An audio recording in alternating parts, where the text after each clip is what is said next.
네, 반장들 반가워요. 고반장 뭐 오늘은 노래 부르는 거 없죠? 네. 10월 2일 정치부회 시작합니다. 고반장, 문재인 대통령이 조금 전에요. 유은혜 사회부총리 겸 교육부 장관에게 임명장을 수여했잖아요. 일부 야권은 당연히 반발하고 있겠네요. 네, 그렇습니다. 한국당과 바른미래당 등 보수야당 그동안 계속 반대를 해왔는데 오늘 그렇죠. 임명 소식이 전해지자마자 네. 한국당 긴급 의원총회를 열었습니다. 아, 그래요? 이 자리에서는 이 유은혜 부총리 임명이 반의회주의 폭거다 이런 네. 주장까지 나왔습니다. 네, 뭐 더 할 얘기는 없어요? 맞다. 그리고 네네. 오늘 네. 이 유은혜 부총리 생일이라고 또 하더라고요. 오늘이 생일이에요. 예. 당일이에요. 예. 아하, 그렇군요. 네, 좋습니다. 최 반장. 조금 전에 들어온 소식을 보니까요. 금요일에 이명박 전 대통령에 대한 왜 이렇게 웃어요? 다음 달이 제 생일이라 그거 생각하고 그랬습니다. 아니, 관심 없어요. 네. 1심 재판이, 그러니까 1심 선고가 있잖아요. 금요일에.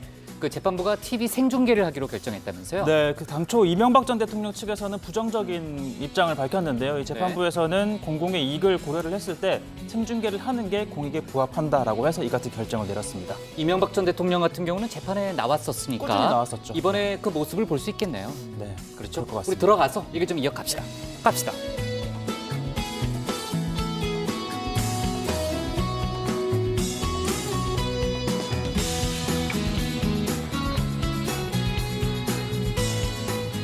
네, 반장들 자리에 앉았으면 정치부회를 시작하죠.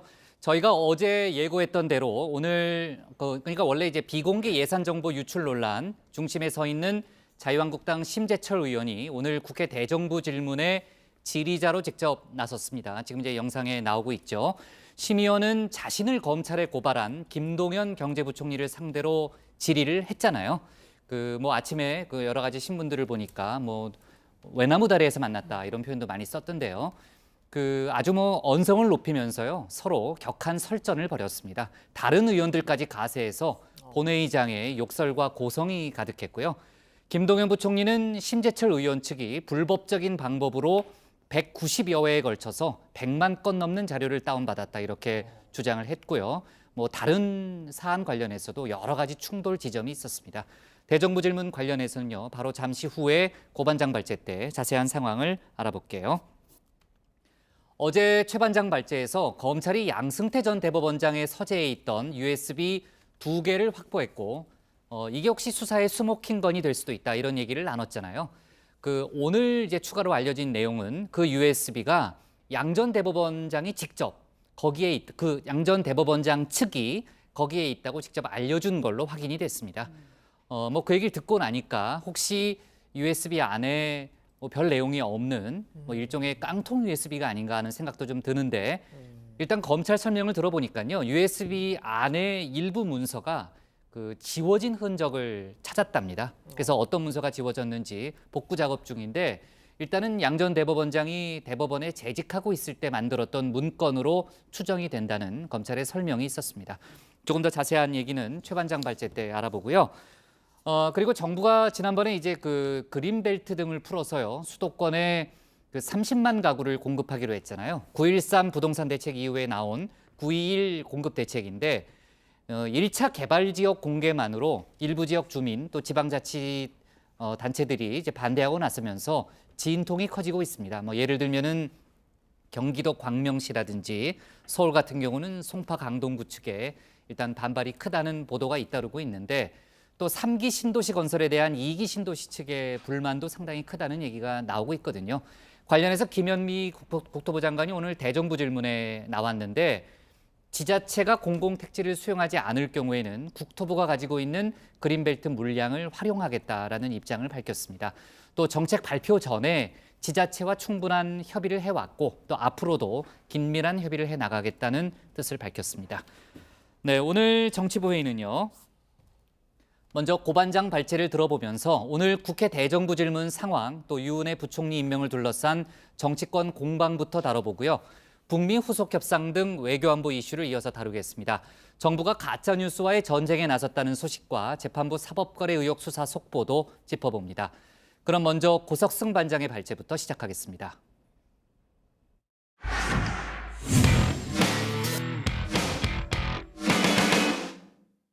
네, 조금 전에 간단히 언급했지만요. 오늘 국회에서는 경제 분야 대정부 질문이 진행됐습니다.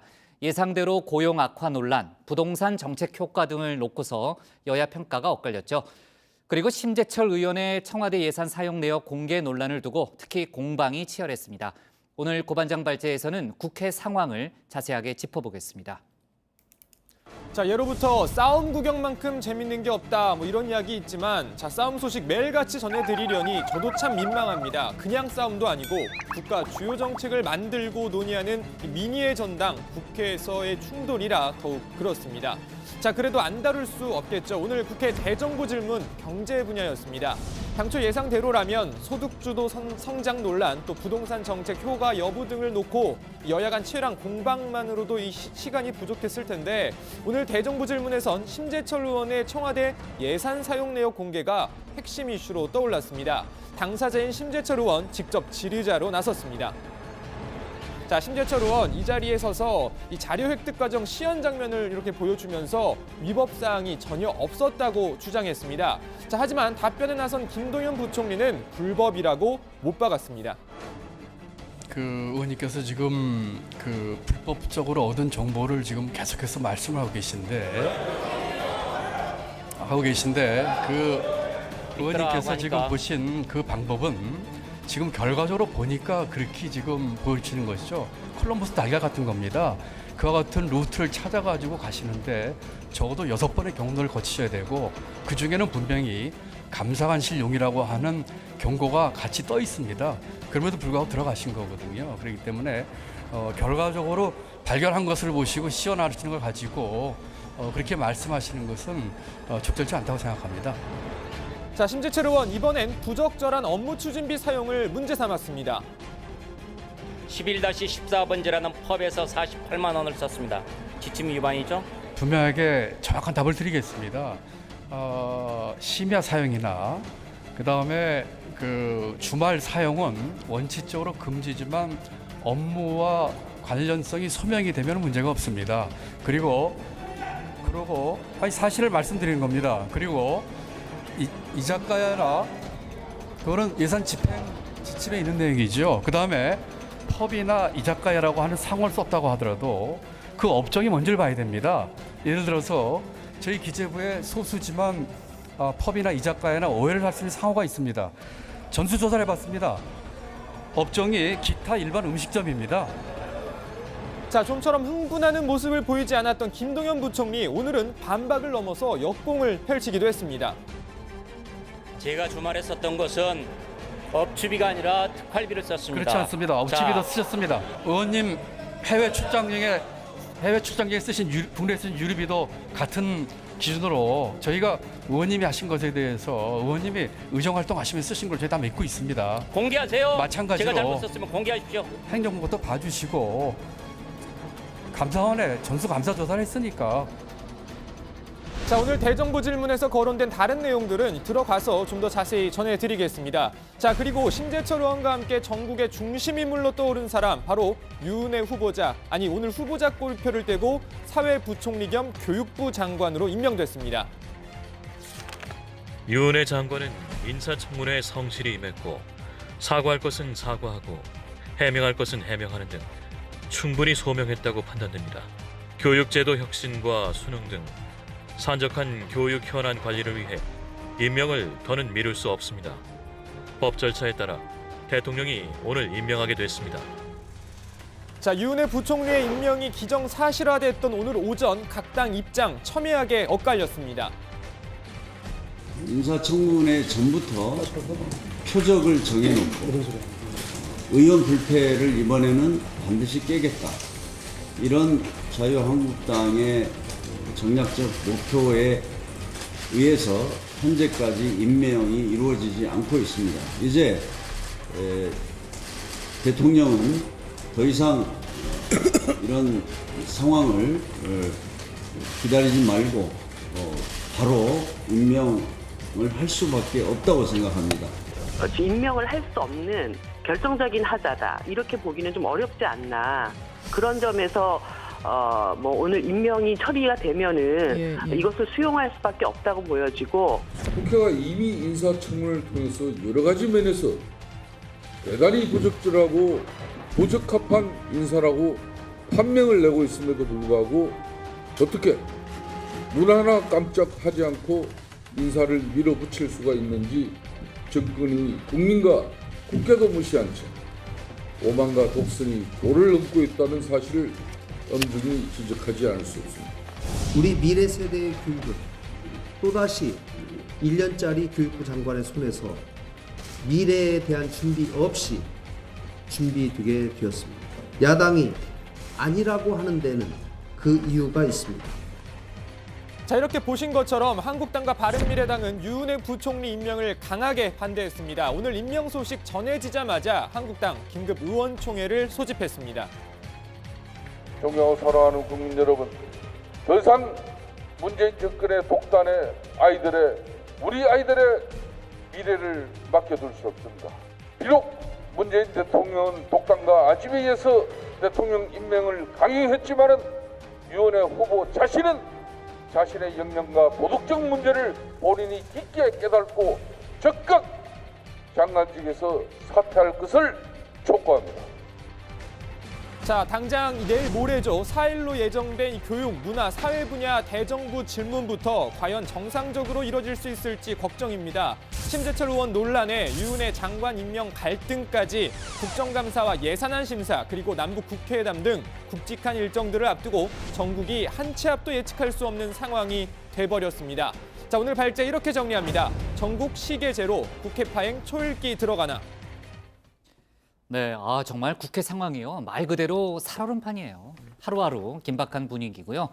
아무래도 내일 그 개천절 공휴일이긴 하지만요. 정치부회의를 정상적으로 해야 되겠습니다. 뉴스가 너무 많아가지고요. 그거랑 무슨 네? 상관? 아니, 뉴스가 좀 많아요. 그리고 양반장 그 휴일마다 혼밥 먹는 거에 가슴이 너무 아파가지고요. 차라리 그냥 회사에 부르는 게 나을 것 같아요. 좋습니다. 아무튼 내일 회의해요. 뭐 자연스럽게 제가 얘기했으니까 반장들 그렇게 알고요. 일단 심재철 의원 관련한 얘기를 좀 해볼게요. 심의원이 대정부 질문에 직접 질의자로 나서기에 앞서서요. 하필 또 양반장한테 물어봐야 되겠는데 예산 사용 내역 추가로 또 공개를 했죠. 예, 보도 자료를 냈는데요. 청와대 직원들이 세월호 미수습자 이 5명의 마지막 참배일 뭐 이런 국가 주요 재난 당일과 을지 훈련 기간에도 업무 추진비를 뭐 카드로 술집을 다닌 게 확인됐다. 이렇게 주장을 한 거죠. 이 자료에 따르면 세월호 미수습자 5명의 마지막 참배일이었던 2017년 11월 20일 심야 시간대에 고급 어떤 바에서 법인카드가 사용이 됐고 영흥도 낚시여선 사고일이었던 지난해 12월 3일에도 맥주집에서 카드가 사용이 된 걸로 나타났다. 라는 겁니다. 이 밖에도 포항 해병대 헬기 추락 순직 장병 연결식 당일 또 을지 훈련 기간에도 부적절한 사용이 있었다고 심의원은 주장을 한 겁니다. 네, 이 같은 주장에 대해 청와대에서도 곧바로 반박 입장을 내놨는데요. 보도 자료를 냈습니다. 이 사실과 다른 추측성 호도라면서 대통령 비서실은 업무 추진비 등 정부 예산은 규정을 준수해 정당하게 지출하고 있다는 점을 거듭 말씀드린다라고 밝혔습니다. 청와대는 각 사례별 공문 등을 함께 공개를 했는데요. 청와대가 공개한 내역을 한 건만 좀 예를 들어 보면요. 영흥도 낚싯배 사고 당일 이 저녁 사용은 중국 순방 관련 일정 협의가 늦어져서 저녁 식사를 못한 외부 관계자 등이 식사를 했다는 겁니다. 네, 아까도 얘기했지만 오늘 국회 대정부 질문이 경제 분야였잖아요. 그러니까 심재철 의원 논란 외에도 소득주도 성장에 관한 공방도 아주 뜨거웠죠, 고반장. 네, 그렇습니다. 이 관심이 심재철 의원 질의로 좀 쏠리긴 했지만요. 여러 이 경제 이슈들에 대한 여야 공방도 치열했습니다. 자유한국당 김광림 의원은 이 소득주도 성장을 전면 개편 또는 일부 수정하라는 의견이 다수라면서 소득주도 성장은 경제학 교과서 어디에도 없으며 또 세계적으로도 성공한 사례가 전무하다 이렇게 비판했습니다. 질의 내용 잠깐 보고 가시죠. 편의점, 골목 가게 등 도소매에서 12만 3천 개, 음식 숙박업에서 7만 9천 개, 경비원, 청소용역, 시설관리 등에서 11만 3천 개 줄어들었습니다. 고용 사정이 이런데 최저임금 영향이 아닙니까? 체질 개선해가는 과정의 성장통입니까? 아니라고 말한 적이 없습니다. 우선 고용에 관해서는요. 인구 구조가 변화하고 있기 때문에 취업자 증감도 물론 중요합니다만 고용률의 추이와 실업률의 추이도 함께 보는 것이 옳겠다 하는 판단을 가지고 있고요. 조금 전에 제시하신 여러 통계 최저임금의 급격한 인상의 영향이 있다고 생각합니다만은 그 모든 것이 최저임금 탓이다라고 보지는 않습니다.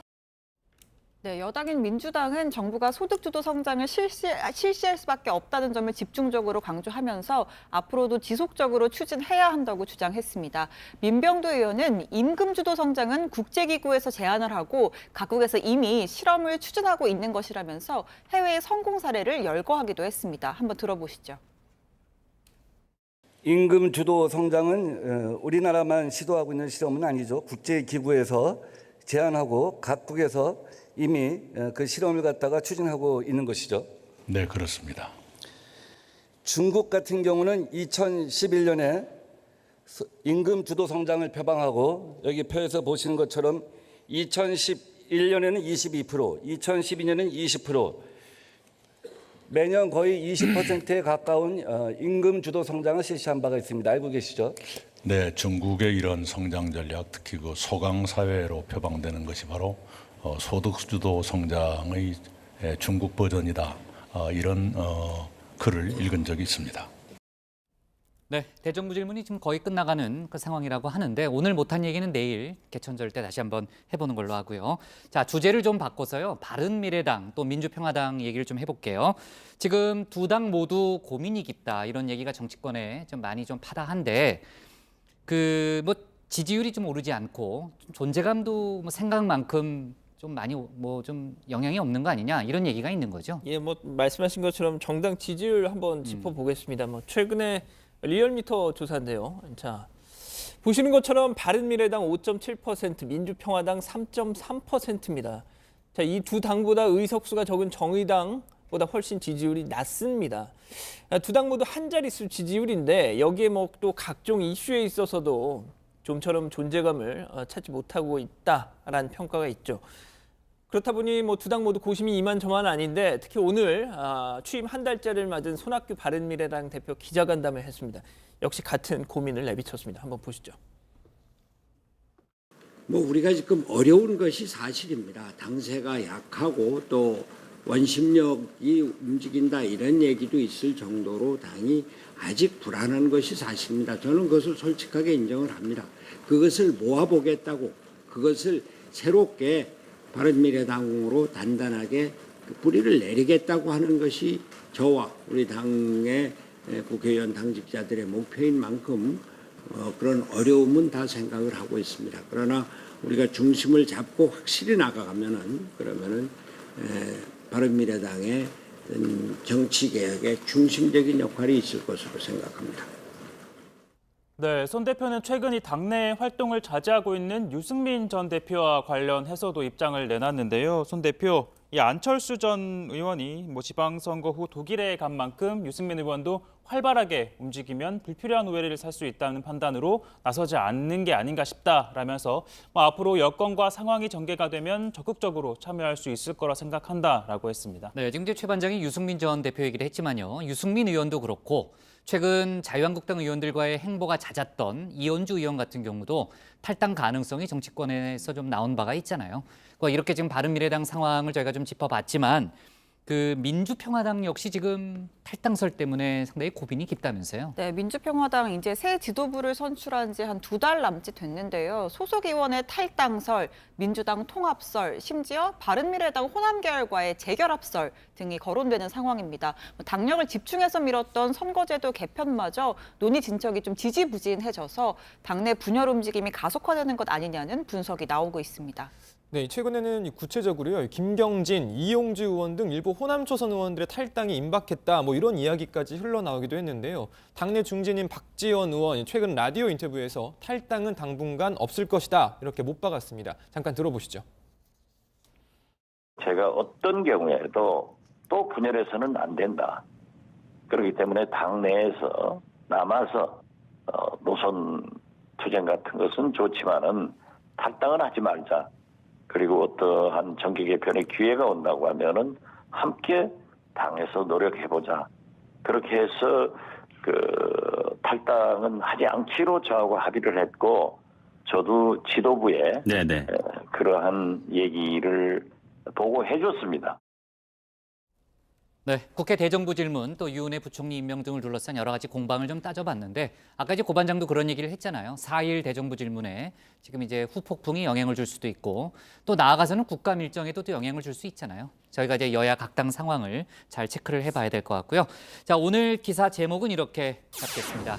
심재철 유은혜 공방에 정기국회 시계 제로로 제목을 잡겠습니다. 다음은 신혜원 반장의 발제를 들어보겠습니다.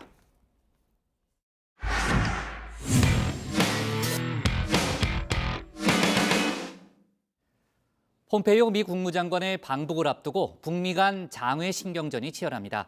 북한 매체가 미국이 원하지 않으면 종전선언에 연연하지 않겠다는 입장을 추가로 내놨는데요. 미국이 종전선언 카드를 쥐고 있다고 해서 협상에 끌려갈 의사가 없음을 분명히 드러냈다는 분석이 나오고 있습니다. 그리고 어제 국회 대정부 질문에서는 김정은 위원장의 국회 연설 제안이 나왔다는 점을 소개했죠. 치열한 공방도 있었습니다. 오늘 청와대 발제에서는 북미 간 협상 줄다리기 또 어제 대정부 질문 하이라이트를 자세하게 짚어보겠습니다. 트럼프 대통령과 김정은 위원장이 최근 나란히 브로맨스를 과시하고 있습니다. 서로에 대한 신뢰를 가감없이 드러내면서 연인 관계에 비유하기까지 했죠. And I was really being tough, and so was he. And we would go back and forth, and then we fell in love. Okay? No, really. He wrote me beautiful letters, and they're great letters. We fell in love. 네, 이렇게 두 정상 간의 애정 전선엔 이상이 없는데 폼페이오 장관의 4차 방북을 앞두고 양측 참모진들은 치열한 장외 신경전을 벌이는 중입니다. 이용호 외무상의 유엔 총회 기조연설이 단적인 예였습니다. 손비핵화만을 주장하면서 그를 강압적으로 실현하기 위해 제재 압박 도수를 더욱 높이고 있으며 지호 종전선언 발표까지 반대하고 있습니다. 이 외무상의 발언은 미국 폼페이오 장관이 대북 제재 단일 대우를 강조한 데 대한 반발로 해석됐습니다. 특히 미국이 자신들이 키를 쥔 종전선언의 몸값을 높이면서 북한의 추가 조치를 유도하는 데 불쾌감을 토로했는데요. 오늘은 아예 종전선언에 연연하지 않겠다면서 역공세를 펼쳤습니다. 자, 조선중앙통신에 실린 논평입니다. 종전은 우리의 비핵화 조치와 바꾸어 먹을 수 있는 흥정물이 아니다. 6.12 북미 공동성명에 따라 종지부를 찍는 것이 당연하지만 미국이 바라지 않는다면 우리도 구태여 연연하지 않을 것이라고 썼습니다. 자, 이건 어떤 의미일까요? 그동안 주장해온 선종전선언 후 비핵화 기조에서 급선회해서 진짜로 종전선언 안 해도 된다는 걸까요? 자, 논평을 좀 더 꼼꼼하게 읽어보면 숨은 뜻이 나옵니다. 먼저 이 부분입니다. 최근 미국의 이른바 조선 문제 전문가들 속에서 미국이 종전선언에 응해주는 대가로 북조선으로부터 핵계획 신고와 검증은 물론 영변 핵시설 폐기나 미사일 시설 폐기 등을 받아내야 한다는 황당무계하기 짝이 없는 궤변들이 나오고 있다. 그러니까 미국이 종전선언을 무기로 삼아서 플러스 알파를 원한다면 그건 들어줄 생각이 없다는 뜻입니다. 반대로 이런 해석도 가능합니다. 영변 핵시설 폐기에 신고까지 전부 다 원한다면 미국 너네도 종전선언 플러스 알파를 내놓으라는 거죠. 이어지는 대목에서 더 명확히 드러나는데요. 들어보시죠. 우리가 조미 순회 회담 공동성명의 이행을 위하여 실질적이고도 중대한 조치들을 계속 취하고 있는 반면에 미국은 구태의연하게 대조선 제재 압박 강화를 연불처럼 외우면서 제재로 그 누구를 굴복시켜보려 하고 있다. 북한이 원하는 플러스 알파는 바로 제재 완화입니다. 종전선언은 정치적인 선언에 그칠 수 있지만 제재 완화는 북한 경제와 체제 안정에 빠르고 직접적으로 영향을 줄 수 있습니다. 최근 미국 언론에선 폼페이오 장관이 4차 방북 때 종전선언 카드를 협상 테이블에 올려놓을 거란 전망이 나왔는데 북한은 그거 말고도 카드를 한 장 더 들고 오라고 요구한 셈인 거죠. 평양과 오스트리아 빈, 실무 창구의 대면 접촉은 잠잠한 상태지만 이처럼 물밑에선 치열한 줄다리기가 진행 중입니다. 자, 화제를 좀 바꿔서요. 어제 외교, 통일, 안보 분야로 진행된 국회 대정부 질문에서 아주 흥미로운 제안이 나왔습니다. 김정은 위원장의 국회 연설에 대한 건데요. 한번 들어보시죠. 북한의 최고 지도자가 사상 최초로 대한민국 국회에서 연설하게 된다면 이는 그 무엇보다 강력한 비핵화 선언이자 한반도 평화의 중대한 걸음이 될 것입니다. 김정은 위원장 오지 마라 국회. 그렇게 반대하실 분 계십니까? 그런데 한국에 앉아서 계속 반대만 하면 노동신문에서 그러더군요. 속 좁다고. 무조건 반대하라. 저는 이게 새 시대의 보수의 자세가 아니라고 생각합니다. 네, 상상만 해도 아니 상상조차 잘 안 됩니다. 그러니까 문재인 대통령의 평양 5일 경기장 연설처럼 김정은 위원장도 직접 연설에 나서란 제안인 건데요. 정치권의 반응은 엇갈립니다. 첫 제안이 나온 정의당은 찬성, 민주당도 찬성, 평화당은 비준동의안 처리 조건부 찬성, 바른미래당은 유보, 자유한국당은 핵 리스트 제출 전까지는 반대입니다. 자, 어제 대정부 질문 분야가 분야니만큼 조명균 통일부 장관, 강경화 외교부 장관 모두가 총출동했는데요. 가장 인상 깊었던 건 이낙연 총리였습니다. 2차 남북 정상회담 때 왜 태극기가 보이지 않았냐라는 질문에 이렇게 답했습니다. 태극기 어디 갔어요? 대한민국에도 태극기가 없고 평양에도 태극기가 없고. 역으로 김정은 위원장이 서울에 오신다면 서울 한복판에 인공기를 휘날릴 수 있을까요? 하여간 잘 됐다는 겁니다. 그렇습니다. 김정은 위원장 답방 때 서울공항에 인공기가 휘날린다? 국회에 인공기가 걸린다? 상상조차 할 수 없는 일이죠. 명쾌한 답변입니다. 오늘 청와대 발자 이렇게 정리하겠습니다. 북한 종전선언 연연 안해, 폼페이오 방북 전 기싸움입니다. 네, 신 반장이 잘 설명했는데 북한이 그동안 비핵화에 대한 상응 조치 중에 하나로서 종전선언을 상당히 강조해 왔잖아요. 근데 이번에는 종전선언에 연연하지 않는다라는 입장을 내놨고요. 물론 외무성이라든지 뭐 김영철 부위원장이라든지 뭐 이런 성명이 아니고요. 언론 매체의 논평입니다. 그렇기 때문에 뭐 북한의 공식 입장이다 저희가 단언하기는 어렵지만 하여간 향후 북미 협상에서 종전선언에 끌려다니지만은 않겠다는 북한의 의중이 분명하게 드러났다는 점에는 전문가들의 의견이 일치하는 것 같아요. 자, 그 정도의 해석은 가능하겠죠, 최 반장. 네, 다만 이 논평에 따르면요, 종전선언은 비핵화 조치와 바꿀 수 있는 흥정물이 아니다. 미국이 원하지 않으면 우리도 연연하지 않겠다라고 했습니다. 특히 이 종전 문제는 북한이 먼저 요구한 게 아니라 과거 북미 협상 과정에서 미국이 먼저 제기했다는 주장도 펼쳤는데요. 논평을 보시면 종전은 정전협정에 따라 이미 반세기 전에 해결됐어야 할 문제라면서 10여 년 전 부시 행정부 시기에 미국이 먼저 제기한 것이다라고 주장을 했습니다. 자, 한마디로 종전선언은 협상 대상이 아니라 미국이 응당 취해야 할 조치라는 거죠. 북한이 종전선언하고 비핵화를 등가적으로 취급할 수 없다고 주장은 했지만 그렇다고 비핵화 조치를 중단하겠다라는 것도 아닙니다. 자, 논평 더 보시면은 9월 평양 공동선언에서 미국이 상응한 조치를 취한다면 영변 핵시설의 영구적 폐기와 같은 추가적 조치를 계속 취해 나갈 용의가 있다는 것을 천명했다라면서 이 영변 핵시설은 우리 핵 계획의 심장부와 같은 시설이다 이렇게 또 강조를 한 겁니다. 그만큼 우리는 비핵화 의지가 강하니 미국 너희도 성의를 보이라 이런 주장인 거죠. 네, 그래서 이제 이영호 외무상의 유엔 총회 연설에서 신뢰, 불신이란 단어가 18번 나왔다는 얘기를 어제 저희가 얘기했던 바가 있고요. 지금 이제 폼페이오 미 국무장관의 방북, 4차 방북 일정이 정확하게는 지금 알려지지 않고 있잖아요. 대충 10월 초가 유력하다는 보도가 많았는데 아직까지 발표가 안 되고 있어요. 이미 10월에 들어섰는데.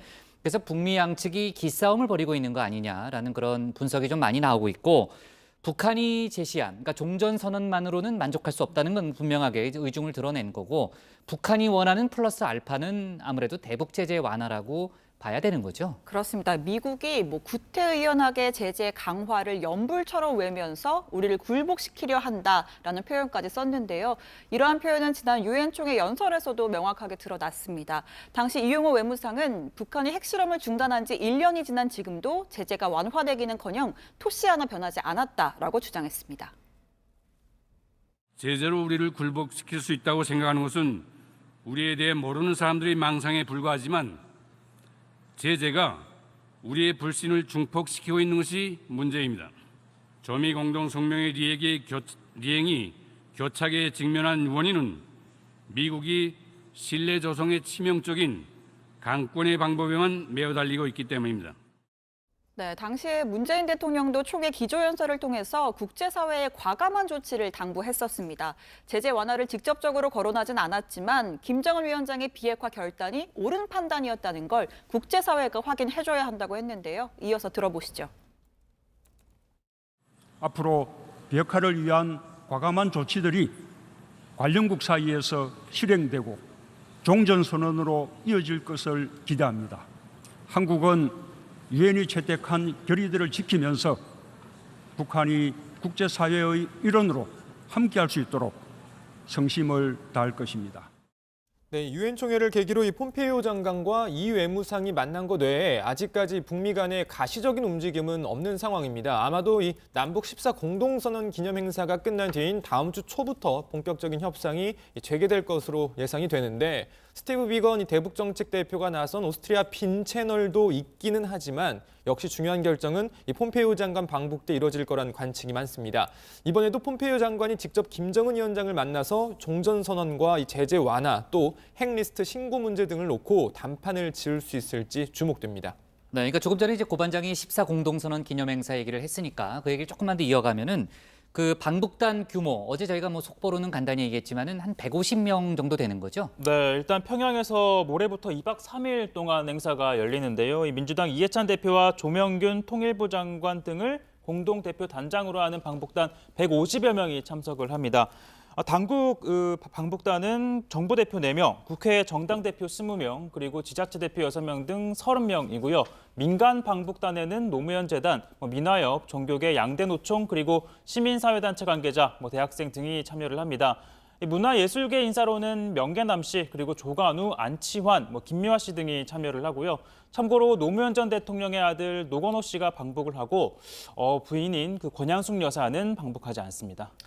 일단 방북단이 모레 이 서해 직항로를 통해서 평양에 가서 5일 열리는 그 공동 행사에 참석한 뒤에 주요 시설 예술 공연을 관람한다고 합니다.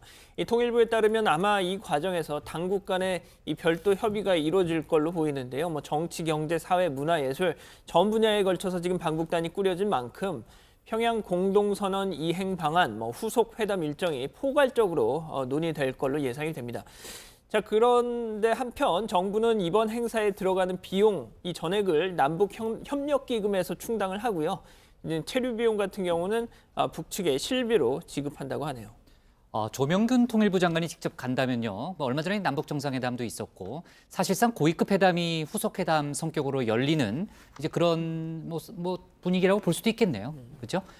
그리고 어제 저희 그 회의가 끝나고요. 제70주년 국군의 날 공식 기념 행사가 열렸잖아요.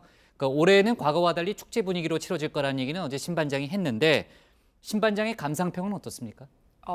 좋았습니다. 좋았어요? 네, 특별히 좋았던 이유는 조금 네. 이따 말씀을 드리고요. 네. 일단 올해 처음으로 저녁 프라임 시간대에 전국에 생중계가 된 데다가 가수 싸이의 공연 소식까지 전해지면서 관심을 모았습니다.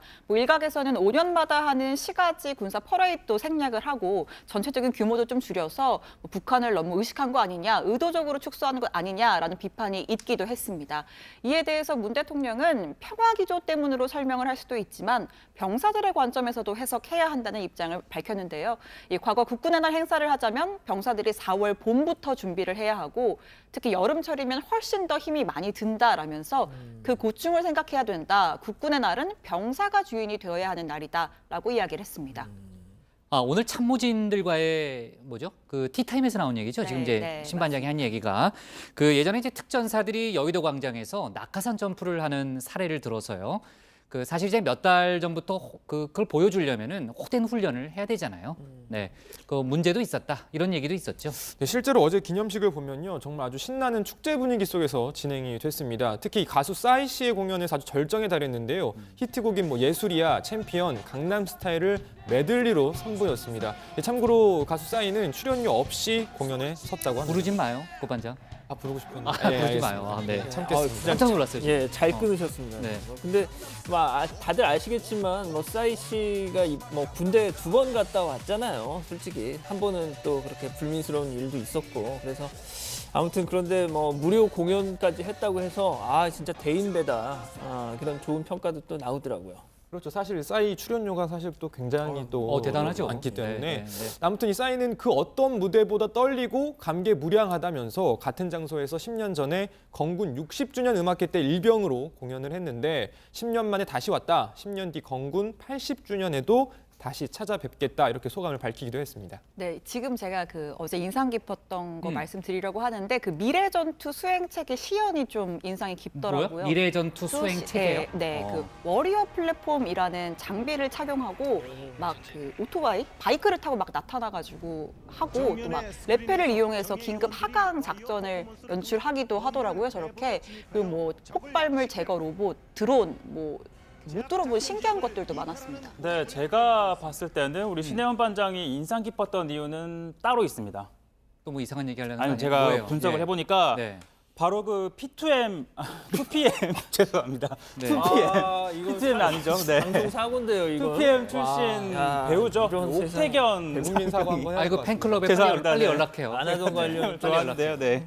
옥태견 상병이 지금 저렇게 등장한 겁니다. 이 지금 구사단 백마 신병 교육대대 조교로 복무 중인데 어제 바이크를 타고 나타난 저 병사 바로 옥태견 상병입니다. 문재인 대통령에게 직접 경례도 했는데 보시다시피 아주 뭐 늠름해 보이죠. 마치 10년 전 꼭 저를 보는 것 같더라고요. 그러니까요. 뭐 아까 뭐 P2M이요? 뭐 그런 얘기도 했지만 어제 공군 출신이라면서 F-15K를 또 F-14라고 그렇게 얘기했던 적도 있죠, 최 반장이. 정체가 뭔지 모르겠습니다. 네? 정체가 뭔지 모르겠습니다. 네, 딴 생각하는 거예요, 회의 시간에. 자, 좋습니다. 오늘 발제 이렇게 정리할게요. 북한 매체 종전선언에 연연하지 않겠다로 제목을 잡겠습니다. 다음은 양원보 반장의 발제를 들어보겠습니다.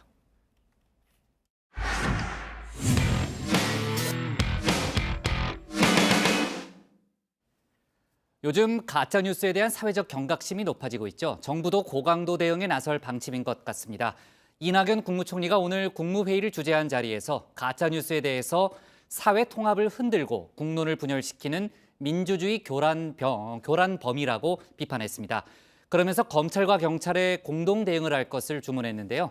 오늘 양 반장 발제에서는 관련 소식과 다른 정치권 뉴스를 함께 정리해 보겠습니다. 예, 그렇습니다. 엄마부대 잘 아시죠? 엄마부대 주옥순 대표가 진행을 하는 엄마 방송, 지난달 28일자 방송입니다. 김정은 북한 국무위원장이 선물로 준 이 2톤 분량의 이 송이버섯, 이걸 놓고 방사능 송이버섯이다라고 한 겁니다. 자, 저작권 문제로 그림을 저희가 제대로 보여드릴 수는 없습니다만, 자, 이건데요. 북한의 음모인가? 방사능 송이버섯 한국 침투. 야, 저 역시도 이거 떡밥인 줄 알면서도 물었습니다. 이거 보고도 플레이 안 누를래? 라고 말하는 것처럼 말이죠. 자, 요는 이거였습니다.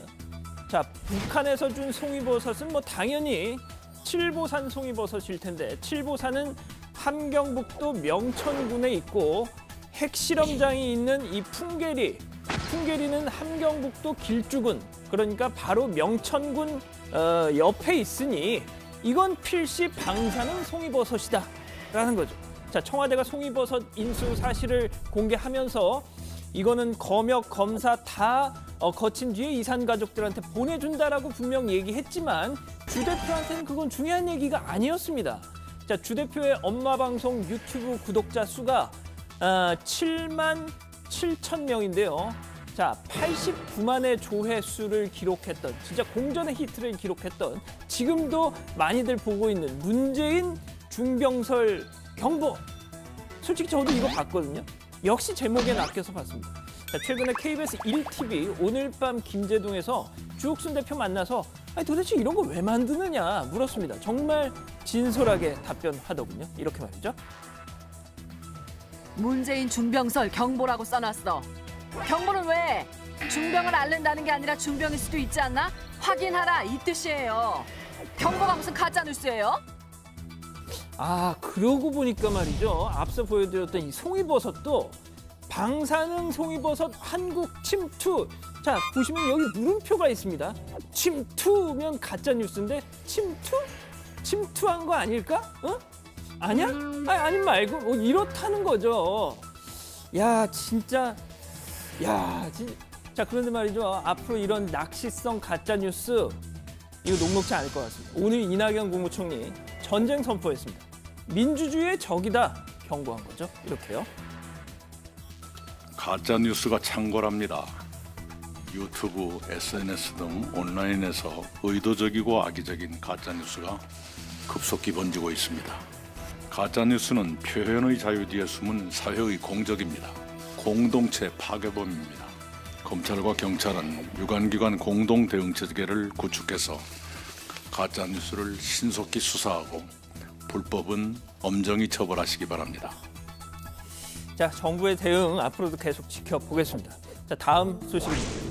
자, 항상 그랬지만 이번에도 정치권은 일이 벌어진 뒤에야 움직이고 있습니다. 민주당 이석현, 바른미래당 신용현 의원 나란히 이 우길기 금지법 발의했죠.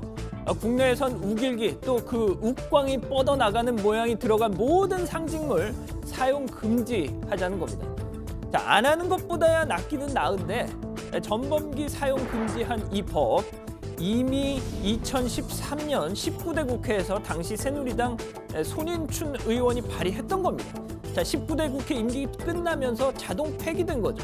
자, 모르긴 몰라도 이 제주 관함식 끝나고 또 이에 대한 관심이 흐지부지해지면 정치권에선 과연 이 법 거들떠나 볼지 모르겠는데요. 자, 우길기, 전범기 이 문제에 대한 국내 반응 지금 뭐 보수 진보 할 것 없이 정말 하나로 똘똘 뭉쳐 있죠. 자, 그렇다면 일본의 반응은 과연 어떨까요? 자, 일본 네티즌들 반응 좀 제가 알아봤습니다. 일본 최대 인터넷 커뮤니티 5채널이라는 곳이 있는데 댓글을 한번 찾아봤죠. 일단 가장 최신 일본 반응을 보기 위해서 오늘 우리 의원들의 우길기 금지법 발의 기사에 달린 댓글을 좀 준비해봤습니다. 자, 물론 익명 게시판이니까 그 글의 품위나 수준 이런 건 기대할 게 없지만 그래도 일본 기저에 흐르는 그 분위기는 고스란히 알 수 있다고 생각을 했습니다. 자, 이런 게 있더군요. 자, 몰상식한 법을 만들려고 하는 이 키치가이, 한국인 키치가이가 정신병자, 미치광이란 뜻인데 미치광이 한국인들 국제사회에서 인정받는 일본의 공식 깃발을 금지하다니 바보 총들은 미쳤구나. 총이라는 게 또 한국인을 비하하는 일본 사람들 표현입니다.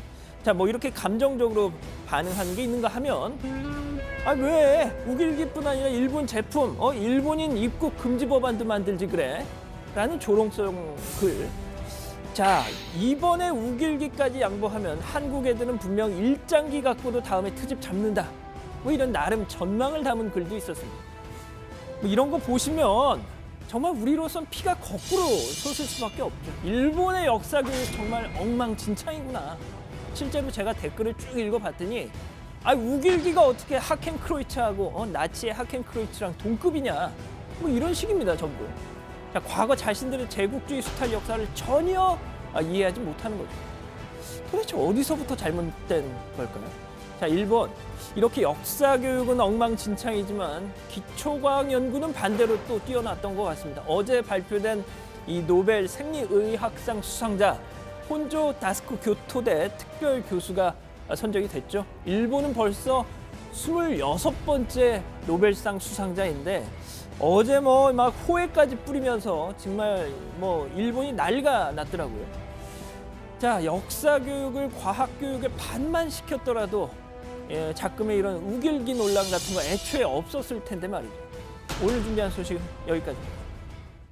네, 양 반장이 일본어 공부를 열심히 하거든요. 그러니까 저렇게 아까 보니까요, 일일이 다 뒤져가지고 그 댓글까지 다 보더라고요. 번역기 돌렸습니다. 아, 그래요? 예. 네, 알았어요. 네, 좋습니다.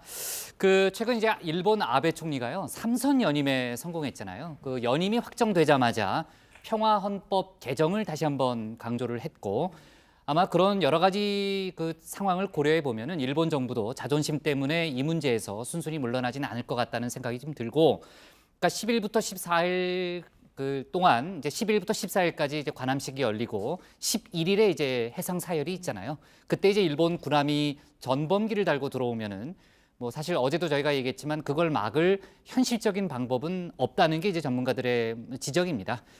앞서 이제 양 반장이 지적했지만 지금 이제 국회의원 일부가 관련한 법들을 좀 제안을 했는데 발의를 했는데 이게 효과적인 대책이 될 수 있습니까, 신 반장? 일단 법안 내용을 좀 살펴보면요. 민주당 이석현 의원이 발의한 법안은 우길기를 포함한 일제 상징물에 대해서 우리 영토, 영해, 영공에서 모두 사용할 수 없도록 하는 걸 골자로 하고 있습니다.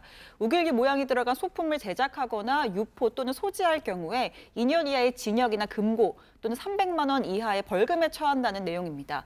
또 선박은 영해를, 항공기는 영공을 통과하지 못하도록 규제하는 내용도 담겨 있습니다. 그런데 이제 관함식까지 한 8일 정도가 남았는데요. 당장 오늘 본회의를 통과해서 대통령이 최종 재가를 했다고 하더라도 법률 효력이 발생하는 게 20일이 지나서니까 이번에는 적용하기가 늦었다고 할 수 있겠죠. 그러니까 어쨌든 이번 관함식에는 적용하기는 뭐 사실상 불가능하다. 이렇게 결론을 봐야 되겠네요. 네, 앞서 양원보 반장도 일본 커뮤니티 반응을 소개해드렸지만 아시다시피 성신여대 서경덕 교수를 향한 일본 네티즌들의 반응도 마찬가지입니다. 서 교수는 관함식에 참석하는 각국 그 해군의 우길기는 전범기다라는 이메일을 보내는 한편 반대 운동을 앞장서서 하고 있잖아요. 이 소식이 야후 재팬의 메인 기사로 올라갔는데 한 2,000개가 넘는 댓글이 달렸다고 합니다. 대부분 다 욕설이었다고 하는데요. 서 교수도 오늘 자신의 SNS에 글을 올렸습니다. 욕을 하도 들어서 불로장생하는 건 아닌지 모르겠다면서 나를 욕한다고 한들 역사적 진실은 절대로 안 바뀐다며 관련 운동을 계속하겠다라는 뜻을 밝혔습니다. 네, 우리 정부의 후속 대응, 일단 외교부가 일본 정부에 전달은 했지만 지금 듣고 있지는 않으니까요. 우리 정부의 후속 대응을 좀 지켜보고요. 이낙연 총리가 오늘 그 국무회의를 주재한 자리에서요, 가짜뉴스에 대해서 아주 초강도의 대책을 주문했습니다. 정부와 민간이 가짜뉴스를 없애려고 노력을 해왔는데 노력이 미흡했다. 사태는 더 악화됐다. 이렇게 진단을 했고요. 더는 묵과할 수 없다. 이렇게 강조를 했습니다. 그러니까 검찰과 경찰을 중심으로 고강도 대책 마련에 나설 분위기죠. 네, 그렇습니다. 이낙연 총리의 이야기를 찬찬히 들어보면 가짜뉴스의 진원지로 어디를 겨냥하고 있는지가 조금 더 명확해 보이는데요. 일단 관련 언급을 좀 더 들어보시죠. 개인의 사생활이나 민감한 정책 현안은 물론 남북관계를 포함한 국가 안보나 국가 원수와 관련된 턱없는 가짜뉴스까지 나놉니다. 자, 유튜브를 기반으로 하고 있는 일부 보수 채널에서 문재인 대통령 중병설, 정신건강 이상설 이런 걸 집중적으로 분석을 하고 또 최근 이 평양 정상회담을 놓고서도 NLL을 포기했다, 태극기가 어디에도 없었다, 또 앞서 보신 것처럼 방사능 송이버섯까지 이런 주장들을 펼친 겁니다. 더군다나 최근에는 이 보수 채널끼리 경쟁도 격화되다 보니까 더 자극적으로 제목을 뽑거나 낚시성 소재를 다루기도 한다는 거죠. 네, 저도 이제 유튜브를 가끔 봐요. 그 최신 가요는 좀 또 익혀야 되기 때문에 안 그러면 또 반장들한테 제가 또 공격을 받잖아요. 근데 거기 보면은 조회수, 또 구독자 수 자연스럽게 보게 되잖아요. 그러니까 이런 게 또 자연스럽게 광고 수입으로 연결되다 보니까 전체적으로 더 선정적으로 내용이 달리는 듯한 그런 분위기도 있어요. 예, 물론입니다. 지금 자유한국당에서도 자체 그 유튜브 채널을 운영 중에 있거든요. 소속 의원들이 나와서 현안에 대한 소개도 하고 당론도 전하고 그러는데 지금 앞서 말씀드린 대로 문재인 건강 이상설 이런 걸 지금 보도하는 판에 자유한국당 유튜브 채널로는 시쳇말로 성이 안 차는 거죠. 자유한국당 유튜브 채널 구독자 수가 27,000명인데 앞서 제가 소개해드린 그 주옥순 씨의 엄마 방송 구독자 수 77,000명. 그러니까 배나 더 많은 겁니다. 지금 상황이. 자유한국당 쪽 분위기는 어떻습니까? 네, 자유한국당 박대출 의원 오늘 이 유튜브 1인 방송 규제 절대 안 된다라는 제목의 개인 성명을 냈습니다. 정권이 듣기 싫은 소리를 차단하겠다는 것 아니냐? 탄핵 때 얼마나 많은 가짜 뉴스가 난무했나? 그건 민주주의의 교란범위 아니냐? 처벌하려면 탄핵 가짜 뉴스부터 처벌해라. 방송 장악도 이제 그만할 때가 됐다라면서 1인 방송 규제 움직임을 경고했습니다. 네, 그리고 자유한국당 내부에서도 가짜 뉴스에 대해서는 상당히 우려하는 시각도 있다고 하더라고요. 네, 자 자유한국당 얘기가 나왔으니까요. 자유한국당 그 조강특위위원이 된 그 전원책 변호사 얘기를 어제 간단히 저희가 속보로 다뤘었는데 내일까지는 나머지 외부 의원 3명을 선임하겠다라는 입장을 밝혔고. 그 관련해서 추가로 나온 얘기가 좀 있어요, 고반장? 네, 아직 추가로 이름이 나온 사람은 없습니다. 다만 이 소설가 이문열 씨가 이름이 들어가 있긴 한데 중앙일보와의 통화에서 이문열 씨는 이 당 지도부로부터 어제 전화를 받고 제안을 받았다라고 말을 제안을 했습니다. 받았대요? 예. 하지만 이 곧바로 거절 의사를 전했다고 합니다. 지난 2004년 총선 때 한나라당 공천 심사위원을 한 적이 있는데 1은이 넘어 다시 참여하는 게 맞는지 모르겠다. 할 수 있는 일도 별로 없을 거다. 이런 뜻도 밝혔다고 합니다. 네, 전원책 변호사는 이문열 씨에게 연락한 적이 없다는 입장을 밝힌 걸로 제가 알고 있는데 그럼 뭐 다른 사람이 전화했는지는 모르겠네요. 그 전원책 변호사가요, 홍준표, 김무성 의원에게도 그 의원 관련해서도 일종의 인물평을 내놨다면서요? 네, 먼저 홍준표 전 대표에 대해서는요, 보수 대통합에 오히려 분열을 일으키고 있는 게 아닌가 고민할 필요가 있다. 닉슨도 레이건도 국민이 부를 때 다시 정치에 돌아왔다라고 했습니다. 약간 자중하라는 느낌이 드는 말이죠. 또 김무성 의원에 대해서는 총선 불출마 같은 쇼맨십보다는 자신의 어젠다를 찾고 그걸 꿰뚫는 논리 체계를 세우는 게 중요하다고 했습니다. 오늘 다른 언론과의 인터뷰에선 두 사람과 친하지만 그런 것 때문에 흔들리진 않는다라고도 했더라고요. 네, 그러니까 홍준표 전 대표 관련해서는요, 닉슨도 레이건도 국민이 부를 때 왔다라는 그런 얘기를 했잖아요. 그 말은 국민이 부르지 않으면은 나오지 말라. 뭐 이렇게 해석이 일단 되잖아요. 누가 봐도 그렇게 해석이 되는데 홍준표 전 대표 입장에서는 좀 거슬리는 표현 아니에요? 그래서 홍 전 대표가 혹시 반응을 좀 내놨나 제가 좀 SNS를 찾아봤어요? 들어가 봤거든요. 아직 뭐 어제 오전에 글이 하나 올라왔더라고요. 아마 새벽에 메이저리그 중계를 시청했던 모양입니다. 유현진 선수가 있는 LA 다저스의 포스트 시즌 진출을 축하하는 글이 지금까지 가장 최근 올라와 있는 글인데 유현진 화이팅, 다저스 화이팅이라고 아까 보신 것처럼 저렇게 올렸습니다. 이 도대체 무슨 의미일까요? 글쎄요. 예. 좀 특이하네요. 예. 그래도 뭐 마음이 복잡할 때는요, 야구 경기를 좋아한다면 보는 것도 또 마음을 가라앉히는 또 중요한 방법이 될 수는 있겠죠. 그걸 수 있겠네요. 네. 아닐 수도 있어요. 네, 좋습니다. 자, 오늘 기사 제목은요, 이렇게 정할게요. 이 총리, 가짜 뉴스는 민주주의 교란범으로 정하겠습니다. 다음은 최종혁 반장의 발제를 들어보겠습니다.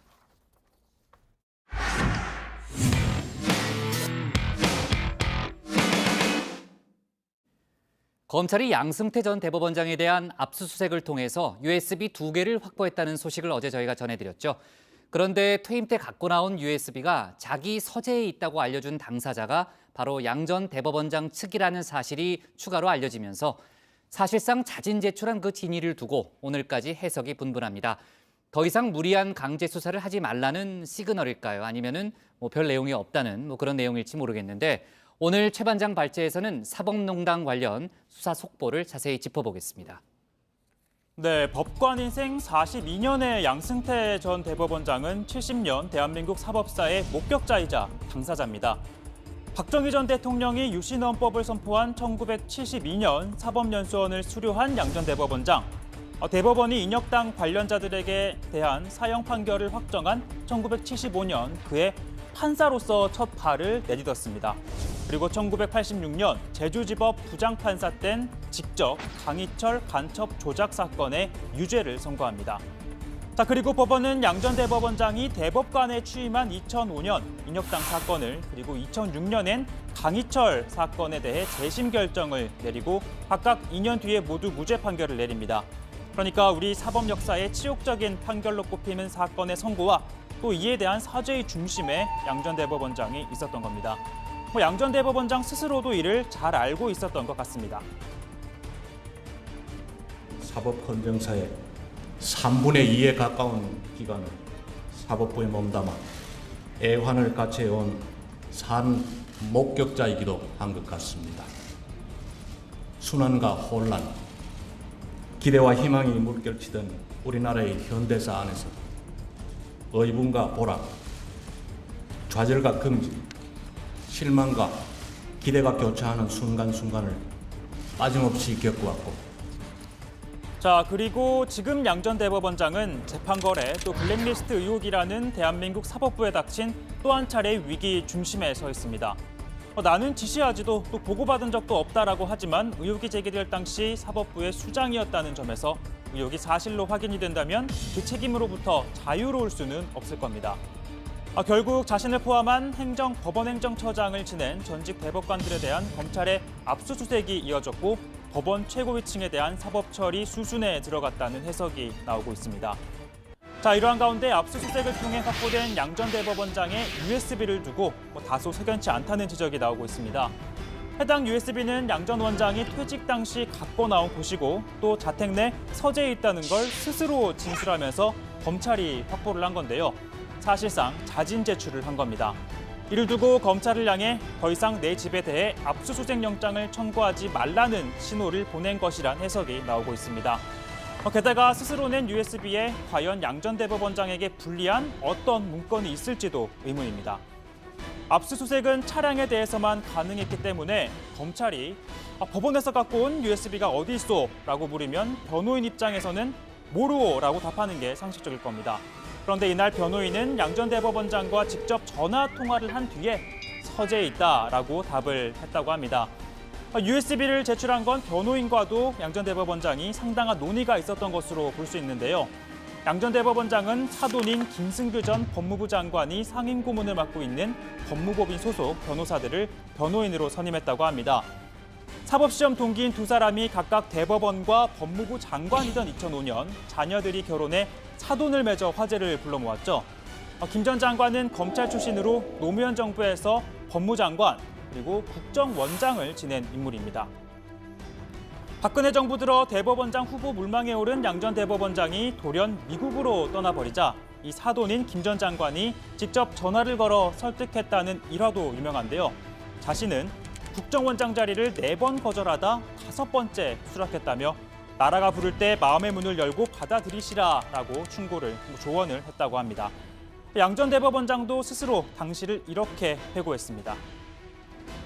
법관으로서 마지막 단계에서 저는 뜻하지 않게 벅차고 힘든 대법원장의 중책을 맡게 되었습니다. 국가 권력의 한 축인 사법부의 행정을 총괄하는 일은 단 하루도 마음 놓을 수 없는 가시밭길이었던 것 같습니다. 자, 그러나 사법농단 의혹의 정점으로 지목이 되면서 퇴임 후에도 가시밭길이 펼쳐진 셈이죠. 자, 양 전 대법원장이 USB를 스스로 제출하는 모양새를 취했지만 검찰 입장에서는 영장을 다시 청구할 가능성이 크다는 관측이 나옵니다. 자, 왜냐하면 명재권 영장전담 부장판사는 증거 자료가 주거지에 있을 개연성이 부족하다라는 이유로 자택에 대한 영장을 기각했지만 결과적으로는 USB가 서재에 있었기 때문인데요. 법조계에서는 법원이 같은 이유로 영장을 기각할 명분이 약해졌다는 해석이 나옵니다. 자, 이러한 가운데 국회 법사위는 올 국정감사 일정과 출석할 증인 명단을 확정했는데요. 법무부와 대법원, 헌법재판소 등의 기관장과 같은 기관 증인과 달리 여야 합의가 필요한 일반 증인은 단 한 명도 채택하지 못했습니다. 정치적 중립 의무를 심히 훼손하고 있는 법원, 검찰, 감사원 이 소속원들에 대한 일반 증인 신청을 다수 하였습니다. 사법농단 관련된 문건을 작성한 사람들 또는 작성을 지시한 사람들 등에 대한 내용들을 파악을 해서 저희가 18명의 증인을 신청을 한 바 있습니다. 네, 민주당과 바른미래당 측에선 양승태 전 대법원장과 박병대 전 대법관 등 재판거래 의혹 관련자들을 불러야 한다고 했지만 자유한국당에서는 현 정부를 둘러싼 의혹을 묻겠다며 김명수 대법원장, 드루킹 의혹 김경수 경남지사 등을 증인으로 요구한 것으로 전해지고 있는데요.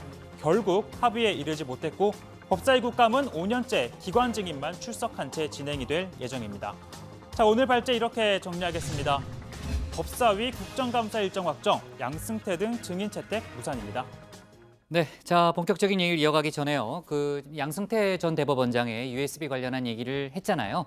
검찰이 조금 전에 수사 상황 일부를 소개한 게 있어요. 그 내용부터 좀 짚어보고 갈 텐데, 신반장, 그러니까 양승태 전 대법원장의 USB 2개를 이제 현장에서 확보한 상태에서 현장에서 바로 복구를 시도했는데.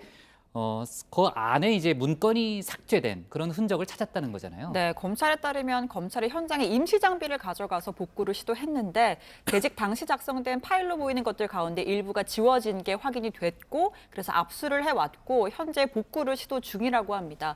또 차한성 고영한 박병대 전 대법관 압수수색 과정에서도 USB와 USB와 이 PC에 대한 포렌식을 해와서 또 분석 중이라고 밝혔고요.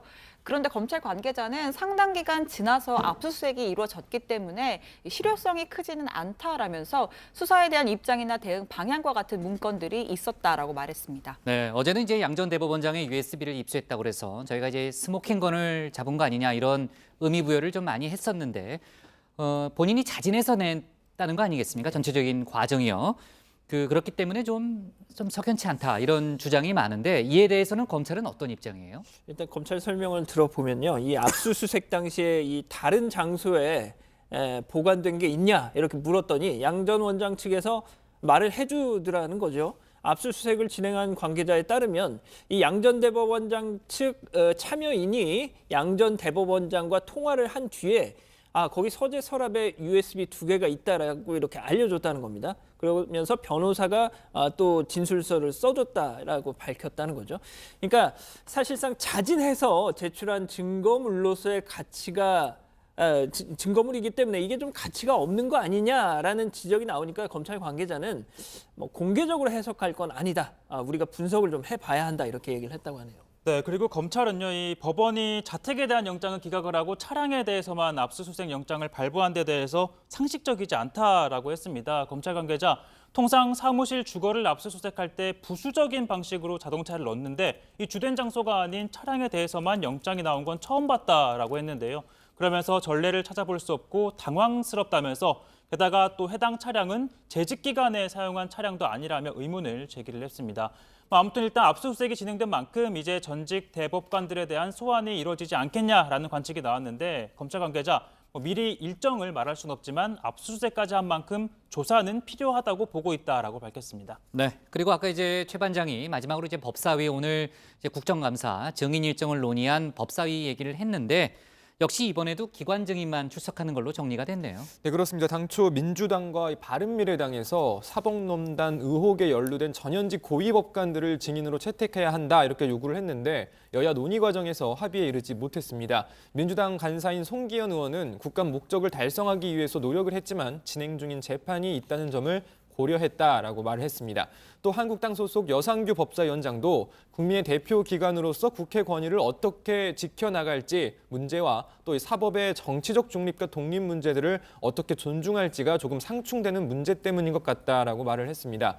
한편 이 법사위 국감은요, 오는 10일 대법원을 시작으로 11일 헌법재판소, 12일에는 법무부 등 순으로 진행이 될 예정입니다. 참 신반장, 양승태 전 대법원장이 오늘 또 고발됐다면서요? 네, 한때는 법원 식구였던 법원 노조가 양승태 대법원장이 노조를 사찰하고 와해 공작을 시도했다면서 양 전 대법원장을 포함한 박병대, 고영한 전 대법관, 임종원 전 차장 등을 서울중앙지검에 고발했습니다. 지난 7월 대법원이 추가로 공개한 문건에 따르면 노조를 사찰하기 위한 대응기구를 만들려 한 정황이 드러났고요. 노조 간부들의 개인 성향을 분석한 내용도 포함이 됐습니다. 또 서기보 채용 면접에서 노조 질문을 해서 노조 가입을 위축시키고 업무 중 노조 활동을 금지하려 하는 등 각종 노조 와해 정황이 드러났다고 주장했습니다. 사찰 피해자를 자처한 윤효권 전 조직국장, 사법부 수준이 이 정도밖에 안 되는구나라는 생각에 참담함을 느꼈다고 했습니다. 삼성조차 노동조합을 마치 세균으로 표현했잖아요. 어찌 노동조합이 세균입니까? 저희 법원본부는 노동조합 설립 이래 정의에 합당하고 합당한 행동을 거침없이 행해왔다고 자부합니다. 우리 법원 사법부 내에서 소금과 같은 역할을 하는 노동조합의 역할이 더 알차게 보장되어야 우리 사법부도 더욱더 건강해질 수 있다 생각하고요. 네, 그리고 기타 중요한 소식 한두 개만 좀 정리하면요. 아까 시작할 때 최 반장이랑 얘기했지만 이번 주 금요일, 그러니까 5일 오후 2시에 이명박 전 대통령에 대한 1심 선고 공판이 열리잖아요. 관련해서 법원이 TV 생중계를 하기로 결정했다는 그런 소식을 아까 저희가 좀 얘기했고요. 다만 지난번에도 그랬지만 법정 안에 질서 유지를 위해서요. 법원이 직접 촬영해서 그 영상을 언론사에 송출하는 그런 방식으로 진행이 되고요. 그리고 어제 이제 기무사 계엄령 문건 작성 관련해서 조현천 전 사령관에 대해서 체포영장이 발부됐다는 소식을 좀 다뤘는데 그 여권 무효화 조치에 관한 본격적인 절차가 시작이 됐습니다. 오늘 외교부가 국내 거주지에 여권을 반납하라는 통지서를 보냈다는 그런 속보도 들어와 있습니다. 자, 오늘 기사 제목 이렇게 정리할게요. 법원 5일 MB 1심 선고 생중계 결정으로 잡겠습니다.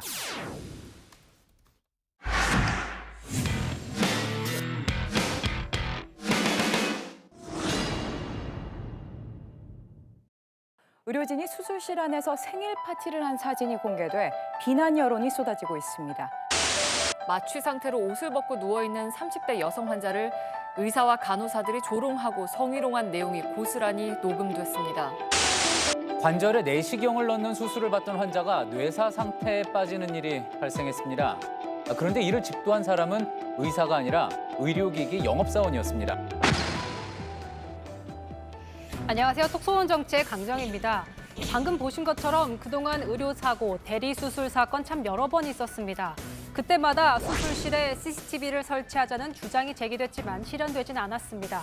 그런데 어제부터 경기도 의료원 안성병원이 전국 최초로 수술실 CCTV 운영을 시작했습니다.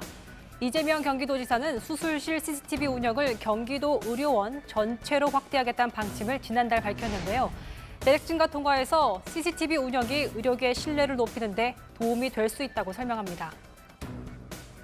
환자의 동의가 있는 경우, 환자가 요청하는 경우만 촬영할 것이기 때문에 전혀 걱정 안 해도 된다는 말씀 하나 드리고, 두 번째로 의료인들이 불편한 문제는 의료인들 입장에서는 일종의 진료 계약을 맺고 환자를 위해서 서비스를 제공하는 입장에 있기 때문에 그 과정을 공개하는 것이 어쩌면 의무일 수도 있다는 생각이 하나 들고요. 의료계 모두에 대한 불신을 해소하고 신뢰를 제고하는 데 도움이 되기 때문에 좀 감수해 주셨으면 하는 겁니다.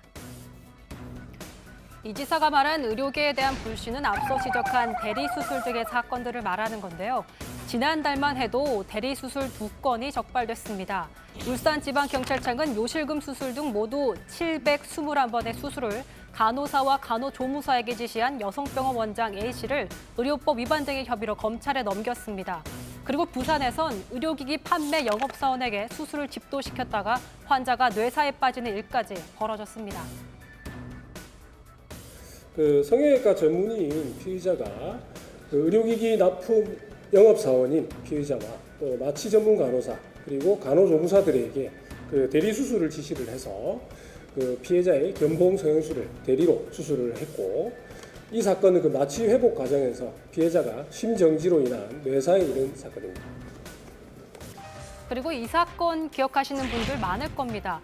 2014년 말 서울 강남의 유명 성형외과 수술실 생일 파티 사진이 인터넷에 퍼져 큰 논란을 일으켰었는데요. 환자가 수술대에 누워 있는데도 생일 케이크를 들고 다니는가 하면 수술실에서 과자를 먹고 심지어 보형물로 장난을 치는 모습 등이 담겨 있었습니다. 이런 사건들 때문에 당시 수술실에 CCTV를 설치하는 등의 의료법 개정안이 발의됐지만 의료계의 반발에 부딪혀 무산됐습니다. 이번 경기도 의료원의 수술실 CCTV 운영에 대해서도 의사협회는 환자 인권 침해 등을 우려하면서 반대하고 있습니다. 환자에 대한 프라이버시 침해도 역시 굉장히 큰 어떤 도의적인 문제가 걸려 있고, 나중에 만약에 이게 노출이 안 된다 하지만 요즘에 그 정보가 인터넷에서 이제 떠도는 걸 보면 그런 우려가 굉장히 안 할 수가 없거든요. 한편 이재명 지사 측은 이와 관련해서 오는 12일에 토론회를 엽니다. 의사협회, 환자단체 연합회, 보건복지부 등을 초청할 계획이라고 하는데요. 하지만 의사협회는 1대1 토론 외에 다른 방식의 토론엔 부정적인 반응입니다. 과연 반발하는 의료계를 어떻게 설득할 건지, 또 수술실 CCTV 운영은 확대될 수 있을지 지켜봐야겠습니다.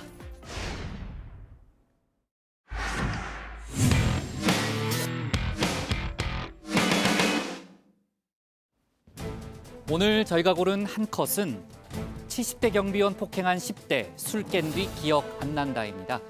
경기도 수원의 한 상가에서 술에 취한 10대들이 79세 경비원을 폭행해 입건됐습니다. 이들은 시끄럽다고 나가달라는 경비원의 얼굴을 마구 때려서 전치 4주의 상해를 입혔습니다. 10대 중 한 명이 아빠가 변호사라며 협박했다는 보도도 있었는데 일단 실제 부모 직업은 아닌 걸로 알려졌습니다. 경찰에 따르면 가해자들은 술에 취해서 기억이 나지 않는다고 진술했다고 합니다. 하지만 폭행 장면은 건물 CCTV에 그대로 잡혔습니다. 술을 마셨다고 무분별한 행동이 용서될 수는 없겠죠. 철저한 조사로 진상이 밝혀지고 합당한 처벌도 뒤따라야겠습니다. 오늘 정치부에는 여기까지고요. 저희는 개천절인 내일도 정상적으로 찾아뵙겠습니다. 네, 들었죠, 양반장? 예. 내일 회의 꼭 나와야 돼요. 고맙습니다. 10월 9일도 혹시 할 수 있어요. 네, 아직 이건 아직